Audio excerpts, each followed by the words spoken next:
Hey there! Today on CEO Stories, we profile the life of an investment banker. And with me is a very special guest. We've got in the studio Manisha Girotra, who's the CEO of Moelis India.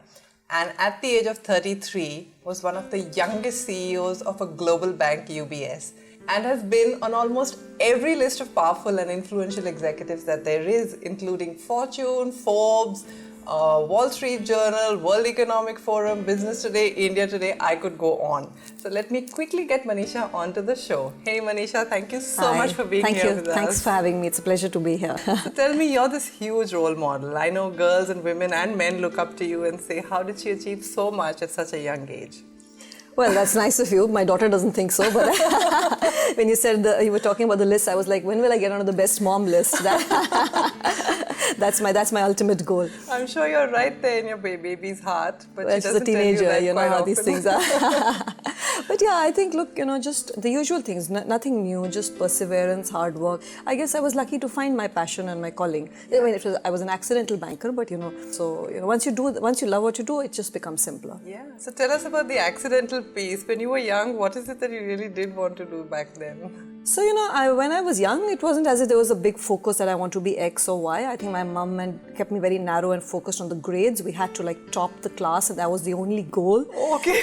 In fact, I joke with her that when I was in Stephens and as a college student, and in the second year, I got a B or something in one of the subjects, and she locked me up in the bathroom and said, go and introspect on why you got a B and come back and give me a good answer. Wow. And by the way, she totally denies it now when I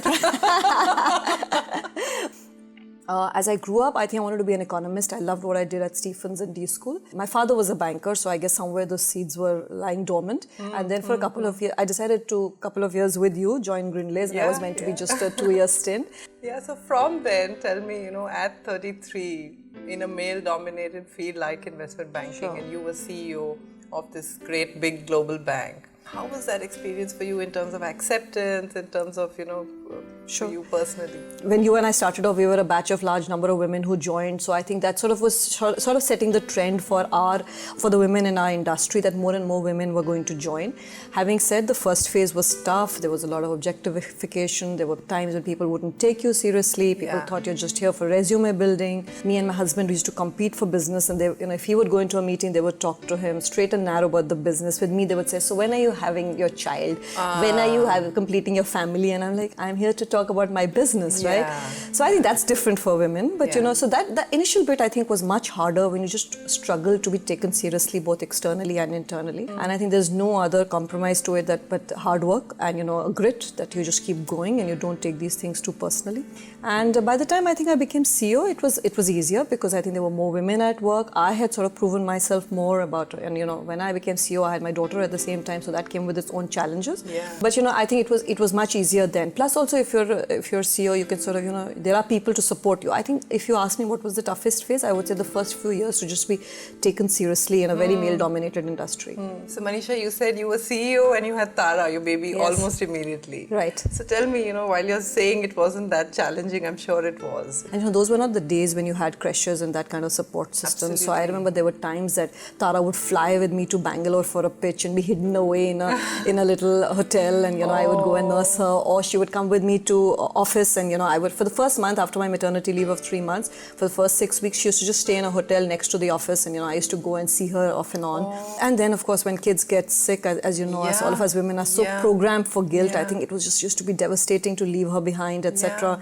While my mum was a teacher, she was just a fabulous mum. She is a fabulous mum. She was always there for us. So, having come up with that upbringing, you sort of feel guilty. So guilt is my constant companion, and it's not gone away. So I live with that, and I've learned to live with it. I've made peace with my guilt.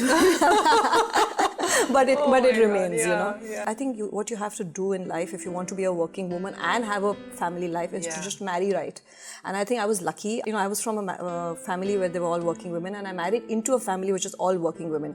Sanjay's entire family is doctors. In fact, he would get puffed because, he would go to these birthday parties and mums would say to him, you're such a great dad. And he would come back and say, I'm the dude. And I was like, no, you're not. This is fine. Going for 1 hour to a birthday party isn't like the greatest thing you can do. Like, but everyone said, I'm like, like, no, it's really okay. But he really did help, and at times when, child is unwell and you have to take that flight to New York, etc., the red eye, it really bothers you. Yeah. And he would be like, look, I'm there. And, my parents were very supportive. My in-laws were very supportive. They would fly down. So you just have to build that ecosystem around you of nannies, maids, parents. Because Indian ecosystem is very supportive. I mean, for some of us, we are very blessed, right? Yeah. Tell me, going forward, they talk about this glass ceiling and they talk about, like you said, clients won't accept you. But what about within the organization? Did you find there were stumbling blocks as well? Sure. I mean, within the organization, the early years, which was especially when I went to work in London and Hong Kong, it was very white, male-dominated from British private schools. Those are the kind of bankers who made it to MDs, etc. You always had to be careful yourself because, I was, always juggling multiple roles. Right. So I had to make sure that I don't carry too much of my personal life into my professional life, While I didn't want to be like the guys and not talk about it at all, but I didn't want to just overdo it and continuously talk about how beautiful my baby is because, the guys really don't care. Absolutely.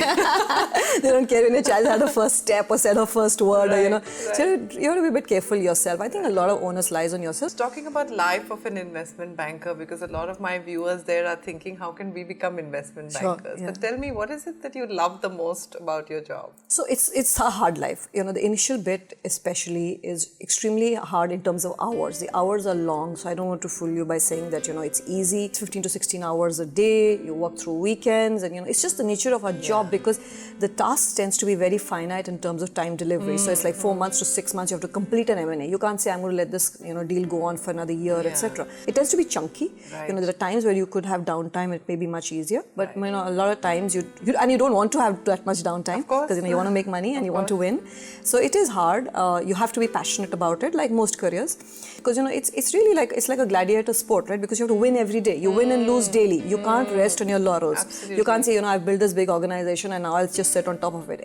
You're as good as your next deal. Last deal, Not even your last deal. You're as good as your next deal. Your last deal is in the bag. It's done. Now it's what about your next deal? So, you should only get into this field, if you have hard work, persistence, which I think a lot of the youngsters have, but also an ability and resilience to win and lose daily. Right. Because, it's not easy to lose and go home and, it takes a lot of away from your self-esteem and you're like, oh my God, I mean, you're going to kill yourself. But then you have to get back onto the field next day and say, I'm going to play again and I'm going to win again and, I have to believe in myself. And so I think that if you're that driven, only then you should enter this field because it's challenging. Yeah. But it's fun, it's gratifying. I mean, I think I love it, I think the kind of exposure it gives you to these amazing entrepreneurs, the government, people who've succeeded at such high levels, it's such a different conversation you have just by being in that field. And I think I'm blessed to be able to meet such high achievers and, be amongst them because it constantly challenges you to be at the top of your game. Yes, and enriches you. And enriches you, exactly. So I love it, but, it's not for the weak-hearted. Absolutely. And if you were to, you've already won them enough. But if there was one thing that you absolutely didn't like about your job, if I could ask you if there was one thing. No, I think I was one of those very sad cases who liked everything about my job, including, going under my table and sleeping there and coming back the next morning and working with my toothbrush. Yeah, initial years were very tough. When I moved to London, I remember I had a desk, I had a laptop, and I would just, it was so tired, and some days I would just go down and sleep for a couple of hours, take my toothbrush, brush my teeth, and be back to work. Whoa. But I was still okay, and my mother, this is terrible, you look so terrible, and I'm like, it's okay, nobody really cares how I look at this point. So Manisha, since a lot of college students watch us, and they're very interested in knowing, what to do next. So if I could take you with all this experience, if I could teleport you 25 years back and ask you, today you can choose any field of study. Sure. What would you choose?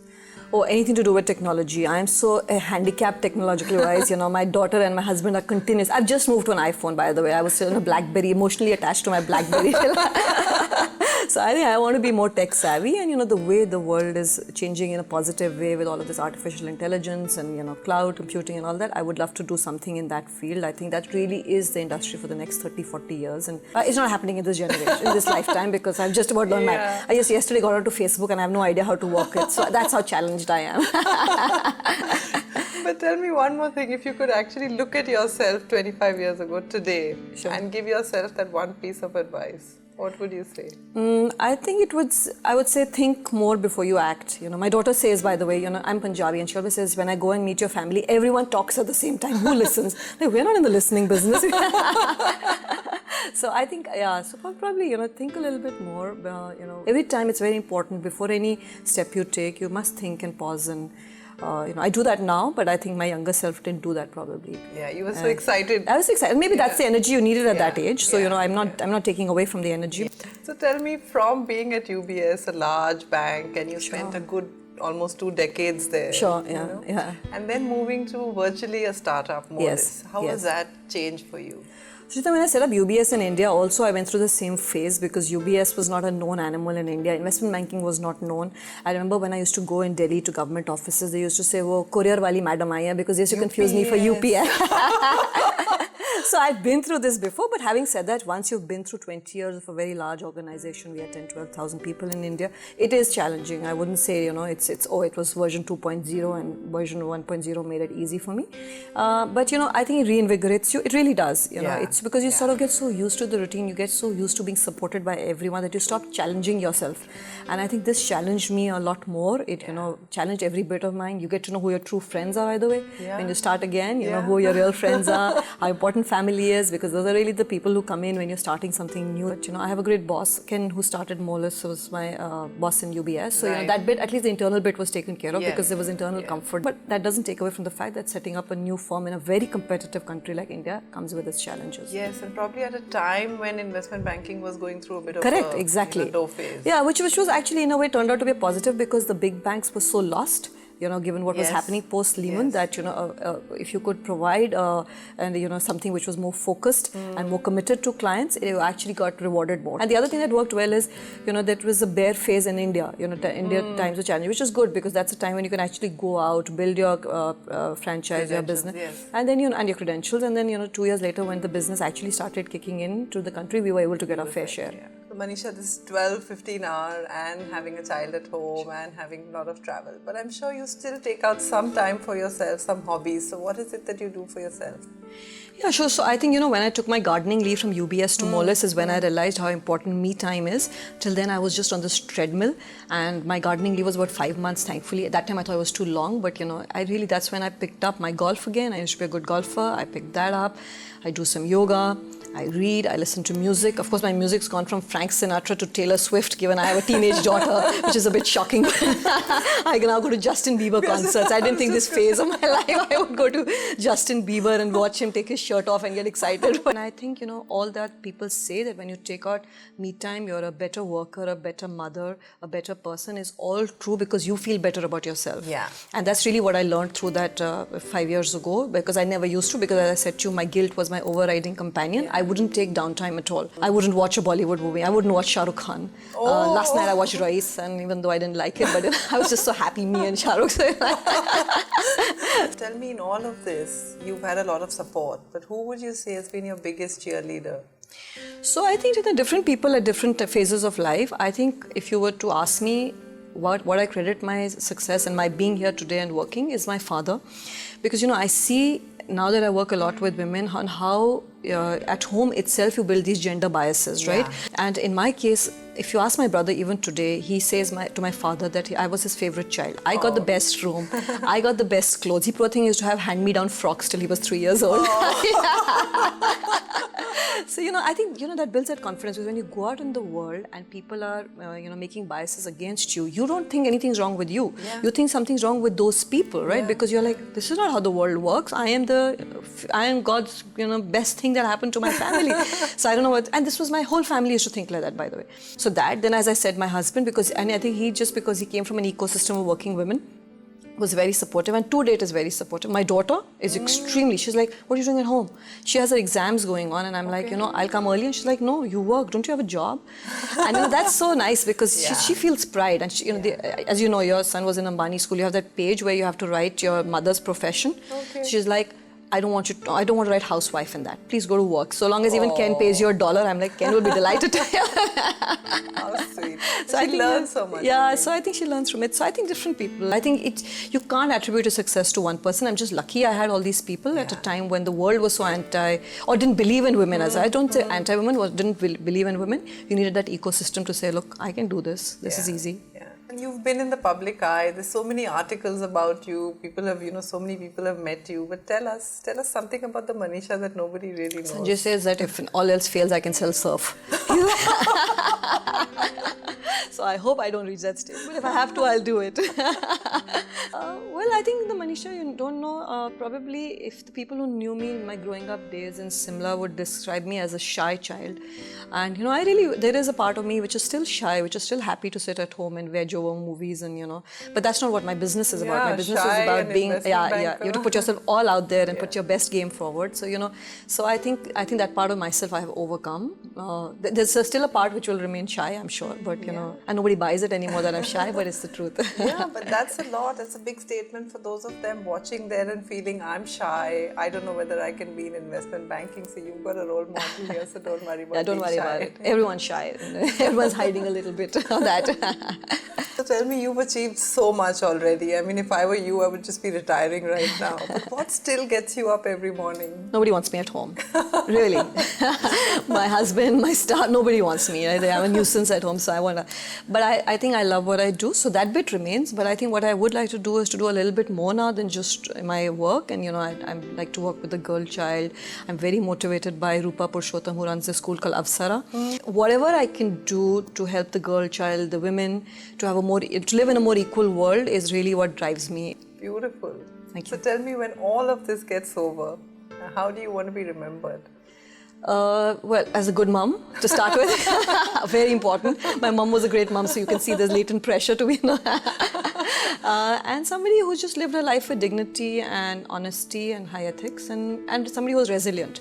I think more than anything else, what defines me is that I keep coming back. You put me down, you hit me down, but I come back. I feel bad for myself. I wallow in self-pity.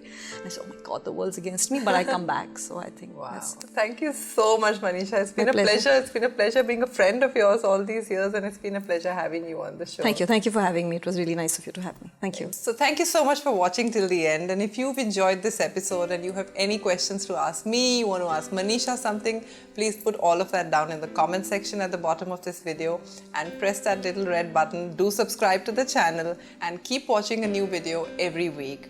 And happy watching.